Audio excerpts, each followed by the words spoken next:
Oke teman-teman, kembali lagi bersamaku Sotoy Nichan. Jadi di video kali ini kita bakal melanjutkan part 3 dari anime Dorohedoro. Sebelum lanjut ke videonya, pastikan kalian sudah like video ini dan subscribe channel ini. Ayo teman-teman, tembuskan channel ini untuk 1000 subscriber. Oke, tanpa memperpanjang mukadimah, langsung saja kita gaskan ke videonya. Dan inilah dia Sotoy Nichan, intro baru.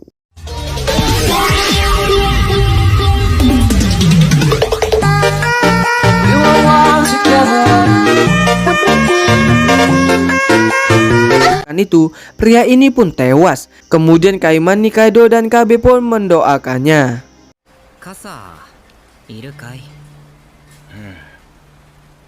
Saat kejadian ruangan N dipenuhi jamur, Risu sempat kabur dari sana. Lalu N menyuruh Shin dan Noi untuk mencari Risu.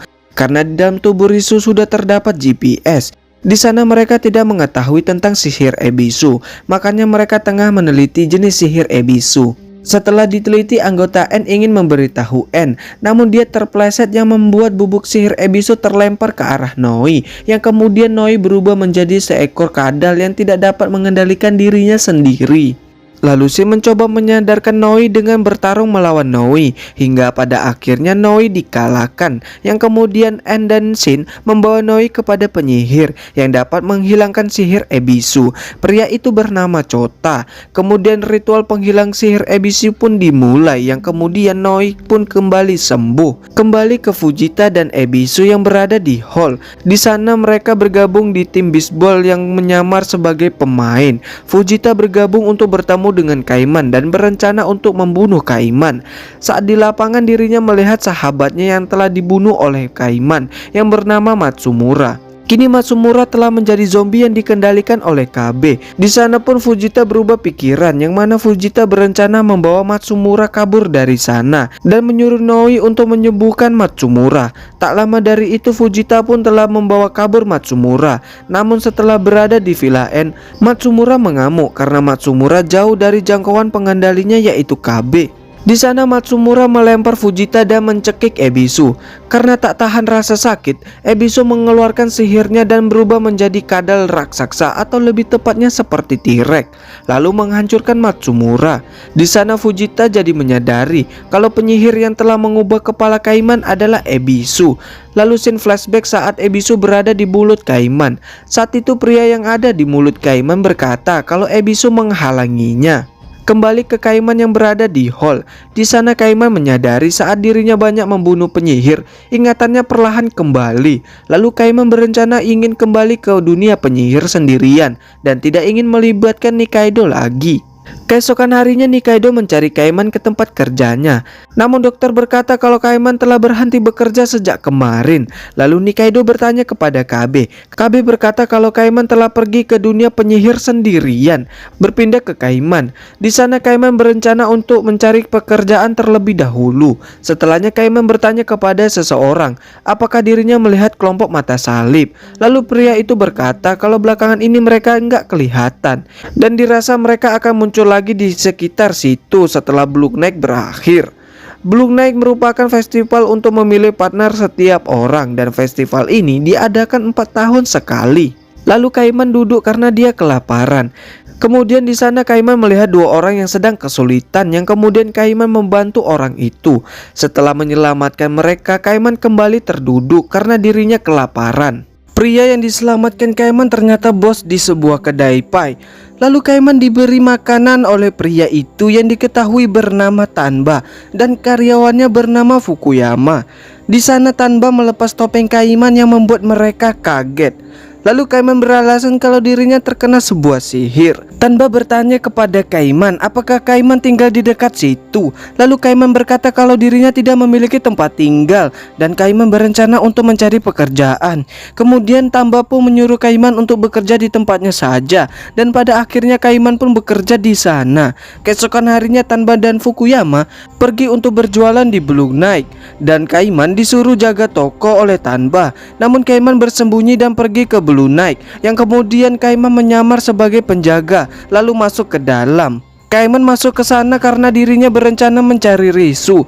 Setelah masuk, dirinya malah ditugaskan untuk mengambil piring dan gelas kotor. Sebelum bekerja, Kaiman melihat En dan anggotanya menyambut festival Blue Night. Di sana En berkata kalau mereka ingin menjadi partnernya, mereka harus menyeret penyihir yang berada di rumah terbang, lalu membuat kontrak dengannya yang disaksikan oleh iblis di sana. Waktu yang diberikan untuk tantangan itu adalah 3 hari. Setelah pidato selesai, berpindah ke Noi yang mendapatkan serangan dari seorang penyihir. Shin yang sedang makan tiba-tiba dia keingat Noi. Sementara itu Kaiman malah disuruh bersih-bersih toilet. Karena kesal, Kaiman melepas topeng penjaga lalu berlari untuk mencari Risu. Namun saat berlari, dirinya dihantam sebuah kotak yang dibawa oleh seorang penyihir. Berpindah ke Shin yang mendatangi tempat Noi.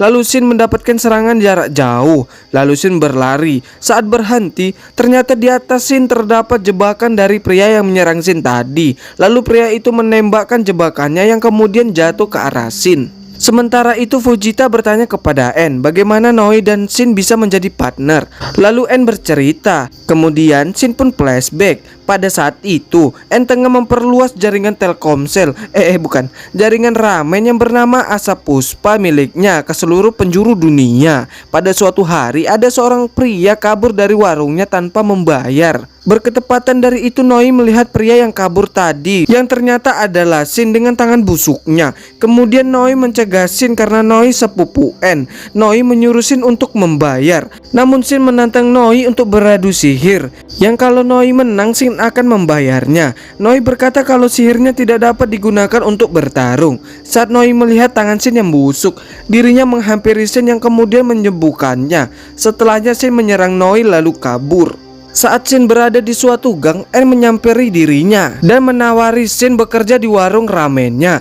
Shin pun menerima karena dirinya juga membutuhkan uang. Saat di warung, Shin bertemu dengan Noi dan berkata kalau dirinya saat ini bekerja di sana. Lalu di sanalah mereka berkenalan. Nah, dari situlah mereka menjadi partner. Sampai ketika mereka dewasa, mereka diserang di dalam warung itu oleh 2 penyihir yang kemudian mereka bekerja sama membunuh 2 penyihir itu.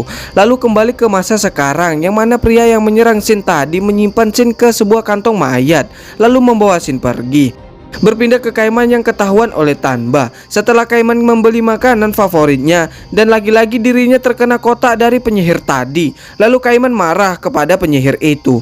Penyihir itu merupakan orang yang menyerang Shin dan Noi. Kemudian Kaiman diserang oleh penyihir itu yang kita sebut saja sebagai Baku dan Yaku. Karena Kaiman diserang, Tanba pun tak terima, yang kemudian bertarunglah mereka. Lalu Kaiman pun ikut membantu dan Fukuyama.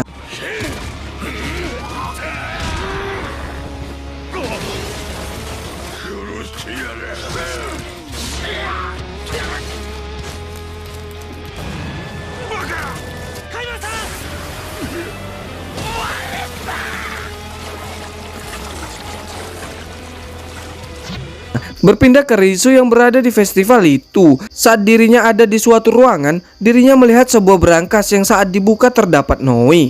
Lalu Noi mengeluarkan sihirnya untuk menyembuhkan dirinya. 3 hari pun berlalu. Setelah 3 hari, Noi baru menemukan Shin di sebuah kantong mayat. Setelah Shin bangun, Noi bergegas untuk membuat kontrak dengan Shin. Di rumah terbang terdapat iblis yang ternyata adalah Asu. Sementara itu, En membuat boneka cewek yang menyerangnya pada waktu itu yang merupakan Nikaido. Lalu En memasukkan sebuah jamur ke dalamnya. Saat jamur dimasukkan, Asu berkata, "Nikaido, kau takkan bisa kabur lagi." Berpindah ke Nikaido yang tengah merayakan ulang tahunnya, yang kemudian Nikaido merasakan sakit lalu keluar jamur dari dirinya. Jamur itu dikendalikan oleh En yang mana En melihat kalau cewek pada waktu itu adalah Nikaido.